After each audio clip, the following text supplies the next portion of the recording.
Welcome to SGS's Halls of Montezuma, my friends. One of the first games on the Mexican-American War. I really am excited to take a look at this, and this is done by SGS. This is the same company that also did Winter War, and a lot of work here by the awesome Philippe Toubal, really a legend in strategy gaming.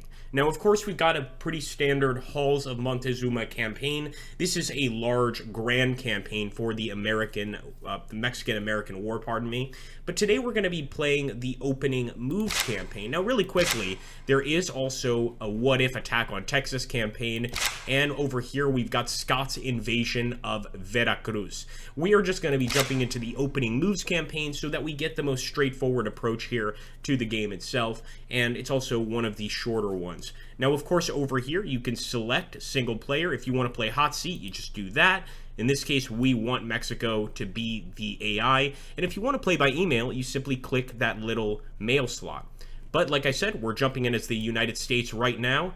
Let's see what we have to offer. Now, I have turned the music on. I do want to be clear. There is background music to the game. We simply have not turned it on. So here we go. The opening months of the Mexican-American War have begun, guys, for Texas. By order of the president, U.S. forces are prohibited from moving into Mexico proper further than states of Chihuahua, Coahuila, Nuevo Leon, Tampico. Movement into New Mexico, Arizona, and other points west are approved. And this will be lifted when General Scott enters the game. So really cool to just see that little addition there.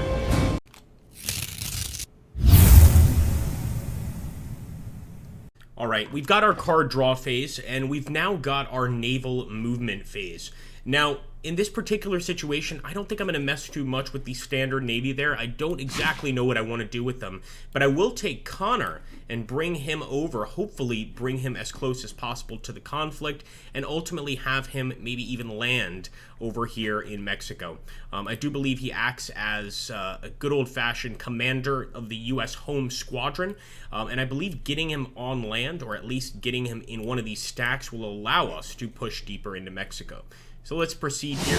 The land movement phase is now upon us, and what we're probably going to do is first take Taylor, and for those of you that don't know who this did end up being an American president, pardon me. But first, let's examine a hidden enemy stack here, and we can select either of these two or even one over here. I'm going to take a look at this one, and it looks like all they've got here are some Resguardo cavalry regiment units, pretty much militia cavalry, pretty poor, nothing to really worry about. So that's pretty good that we've got that there. It's good to see that. And what I'm going to try to do, and not entirely sure we can do this, it looks like we've got some sailors here. We can bring them into the region, and I wanted to bring maybe just a few of the 2nd U.S. Cavalry, but see, they might not be allowed to move into that area. We might actually have to move Taylor's whole army, or just kind of move Taylor like this. As you can see, we could engage in battle there. But what I'd like to do is actually split his army, and I'm not going to do that if I can't necessarily bring a commander to the second one. Well, then again, you know what? With a force like that, maybe we can go ahead and attack. Unfortunately, let me make absolutely sure we can make this attack happen, because it could be either a movement issue. Nope, we can definitely attack. Here we go, guys. We're sending in a few forces of the United States. Let's hope that they do well in this battle. As for that larger force, I do want to attack it, but I don't want to hit it with a small stack like that. I just don't think that's going to be sufficient. So let's go ahead, take a look over here at other land movement we could do. So let's take these first Texas Rangers, start moving them closer to Laredo, Texas. And look at that. We actually took Laredo with one fell swoop. Now, I'm not going to be moving into other Mexican territory here, but I'll probably use this unit just to grab everything on the border. And let's just make sure we're not forgetting anybody. No, I don't believe so. I think we can end the turn. Let's see how our first battle goes, guys. The Battle of Hidalgo. Open fire. And the Mexicans immediately retreated from battle. Now, that's not because they're not good fighters. It's simply because that was a tiny, tiny, tiny force. Another thing we could do here with the naval unit next turn is barricade Matamoros, pretty much shutting down any supplies from getting into the Mexicans over here. But for now, I'm going to proceed with the turn end, and Mexico shall take over.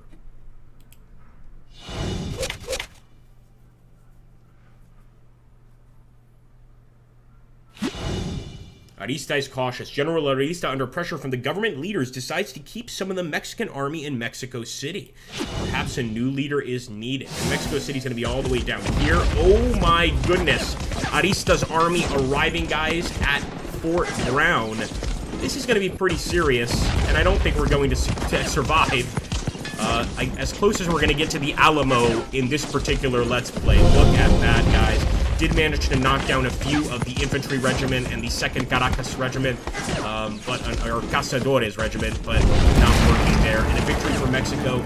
We did very, very little damage there. And how could we? That was a rough one. They failed the siege of Brownsville, hilariously, so we might still be able to go and save it, but that's likely something that we'll deal with a little bit later. Now, once again, we're getting to the card draw phase. I don't believe there's any cards we can play this turn, but we want to keep those in mind. And there we go. We could put on a map a depot unit in a friendly location with roads or trails. And it looks like this is going to be a pretty decent location right there in Nuevo Laredo. We're going to want to expand that depot so that it reaches these other guys with supplies. But this is a decent start. And with our naval movement, I am definitely going to use... Oh, you know what? Let's just go ahead and let's blockade them. We'll blockade the army of this gentleman right here. This general, he's done a tremendous amount of damage. We could even blockade Brownsville, but I don't see the point in doing that. And now for land movement, what I'd really like to do is I would like to get Zachary Taylor to attack that army. But I'm just not sure we can do that this turn.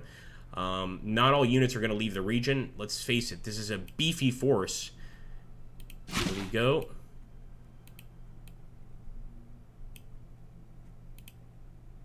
I'm going to keep them right there. What we really want to do is next turn, we want to reinforce this army, because ultimately the enemy army will be attacking, and I want to be absolutely prepared. So I guess this is a decent start right now, and we even have a decent army over here. 3 U.S.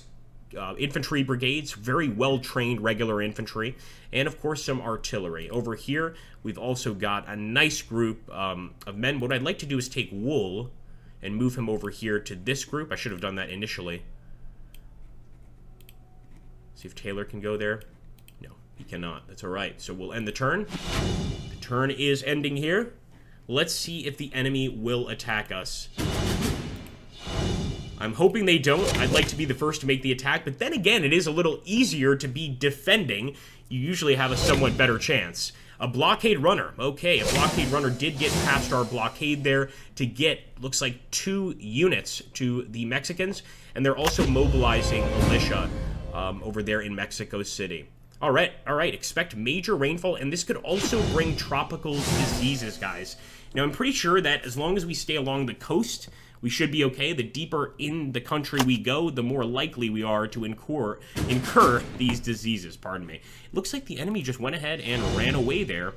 And the rain weather forecast seems to have missed our group. So we won't be dealing with any of the rain-borne illnesses this turn, at least. This turn. So there we go. We draw a card. Nothing to play this turn. And again, the weather forecast is going to be rain. I like how SGS is adding, other factors into the game. That's really cool. So, of course, the addition of rain, for instance. And I'm starting to think, you know what? We need to take this guy. We need to go even deeper into enemy territory. So over here, we'll engage in a battle, and let's use the power of the U.S. Navy against these potential blockade runners. Here we go. And it'll be the Battle of Laguna Tamiawa. The Tamiawa Lagoon. Here we go. I think we completely crush this blockade runner. You can't stop the power of the U.S. Navy there. Beautiful. Absolutely smash them. A nice win for Connor. And of course that goes into our victory points, which is another bonus. Now the victory points, whoever has more victory points at the end, well, they pretty much win the game. So here we go. Let's move into maybe Matamoros. The first thing I want to do, though, is take Wool here. Oh, wait a minute. We've got a card to play. 2 MP this turn. Don't mind if I do. Let's give him 2 movement points. All right, I'm going to take Wool, and he's going to command those forces. So we've got two separate armies here, guys. We're going to call this one the 1st U.S. Army. And we're going to call this one the 2nd U.S. Army, so not exactly very original. But our goal is going to be Monterrey over here. Now, Nuevo Laredo would also be a great place to take, but I'm just going to do a pretty standard military movement here. We can easily take Reynosa without much of a fight. Matamoros we might also be able to take, but I think we are going to have to siege it. So, indeed, that's going to start a siege. And I might just continue these movements on the way to Monterrey. We've got an enemy army right there. Let's engage. Unfortunately, we can't get in there this turn, but definitely want to engage that army in the upcoming turns. And, of course, now we're well into Mexican territory here northeast of Monterrey. Well, east of Monterrey, anyway. The enemy could decide to smash us here. Let's proceed, and here we go. The assault on Matamoros. Let's just hope that the siege goes in our favor. Yes. Abran fuego. And there we go, boys. Victory for the United States. It's wonderful to be able to put that American flag over the fort of Matamoros. And on top of that, we can ruthlessly pillage the countryside in an effort to gain one replacement, but it's at the cost of a victory point. And we don't really need any replacements. Our guys haven't really taken nasty hits.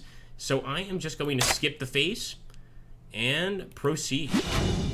The Whig Party opposes the war. Okay, the Whig Party has become alarmed with President Polk's aggression in Mexico while supporting the efforts to claim and defend the disputed areas of Texas. Any invasion of Mexico is considered expansionist aggression. It's not good. It looks like this war might be over quite soon if the Whigs have anything to do with it. So we need to move quickly, of course.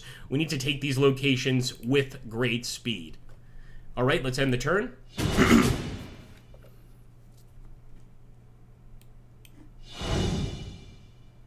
Okay, we actually, well, not us, but the weather did manage to hit some of the units in Guadalajara brigades with some pretty bad rain. And of course, that could cause diseases down the line, could cause some issues to their movement, or nothing could happen. So we'll soon see. And once again, the Mexicans are using those blockade runners. We've been doing a lot of damage to the blockade runners, and evidently there's a fight here in the nom de region, just name of region.